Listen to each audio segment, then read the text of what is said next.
Tanzania tuna sera ya utangazaji ya mwaka 2003 ambayo najua iko kwenye mchakato wa mabadiliko.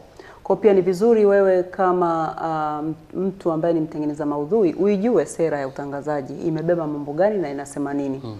Na sio sera, tuna sheria ya mawasiliano tunasema ni EPOCA ya mwaka 2016 nadhani, kama nakumbuka vizuri. Kwa hiyo ukijua hiyo itakusaidia, na kanuni zake ziko kanuni 34.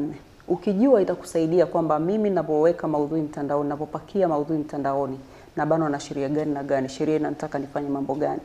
Lakini pia kuna swala la usawa wa kijinsia.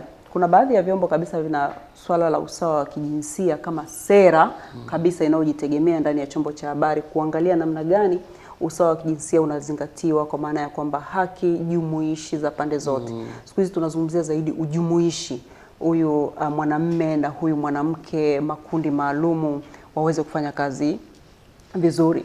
Lakini pia kuna sera ya magazeti. Kwa sisi ambao tuko kwenye magazeti, unafanya kazi kwa kuangalia sera ya utangazaji, unafanya kazi kwa kuangalia sera ya chombo chako, unafanya kazi kwa kuangalia sera ya magazeti ipo ambayo inakuongoza katika utekelezaji wa majukumu yako. Lakini vizuri pia kuzijua sheria, kanuni na taratibu na miongozo mbalimbali ya nchi